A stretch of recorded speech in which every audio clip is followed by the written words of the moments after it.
Ready to break the internet, friend? How are we going to break the internet? You said you wanted this to be impactful. What would that look like to you? That's a really good question. I think a lot of people are interested in my journey. I think a lot of people are interested in how it feels to go through what I'm going through. Yeah. I think there's a lot of people who want me to martyr myself. A lot of people are living vicariously through me. Yeah. There's a lot of people who say, yeah, Andrew, keep going. But they don't really care. They just enjoy the drama of it all. And I think I've already broken the internet, but you're a very interesting man to talk to. And with your insights, I think together, we're going to have quite a large audience. Yeah, I mean, that's a question that I have for you. Why did you want to talk to me? Because I'm a psychotherapist. You have your skepticism about psychotherapy, and yet here I am. That's true. We had a conversation before, and I've been told by many people it was my most interesting podcast ever.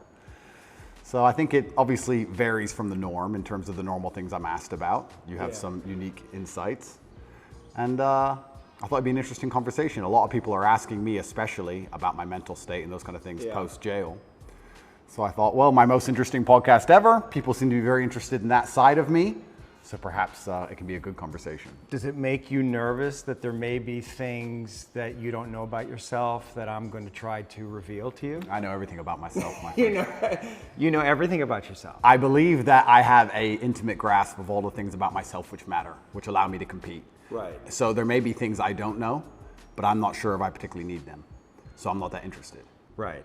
What's useful is more important than what's true. Absolutely. Right, and you've developed a framework of thinking about yourself and thinking about reality that's been incredibly effective for you. Completely. Right. What's useful is more, you nailed it, what's useful is more important than what's true.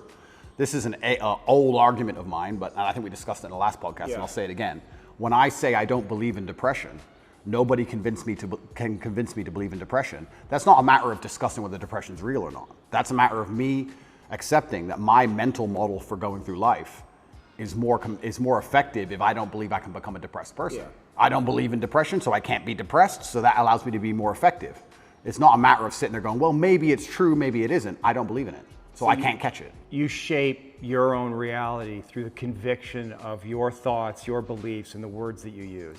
Why else would you adopt any kind of mindset unless it's designed specifically to make you competitive and make you win? You install the software in your mind, right? So if I'm going to install software in my mind. Install it? Well, I've tried very hard to curate it. Right, because wasn't it installed by your upbringing? Wasn't it installed by your mother and your father in some way? Good question. Before you were conscious, while you were just a developing child, like something got programmed into your psyche that has to have an impact on you.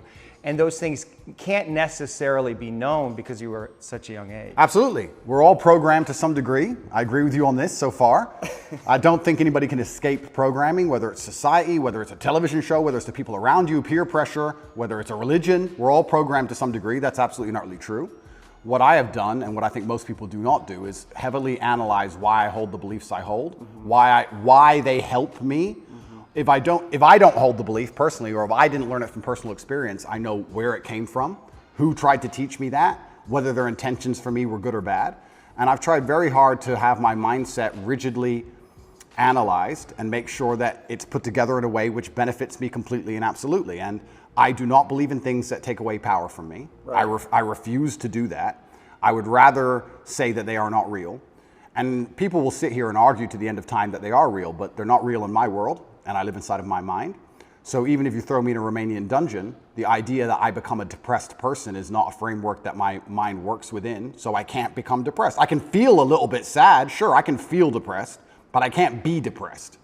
They're very different things. So that's just the mindset I've installed, and it's allowed me to be competitive. And I believe, personally, my personal beliefs are that life as a man is hyper-competitive, and whatever software you have in your mind should be designed to make you as competitive as possible, and you shouldn't be believing in absolutely anything else. So I've tried very hard to make sure all of my worldviews and all of my experiences and everything is curated and aimed in a direction which is going to allow me to be a fearsome competitor in all realms of human endeavor. Have there been some of your beliefs or convictions that have been challenged through the experiences that you've had, particularly in the last, recently? Well, people challenge me often.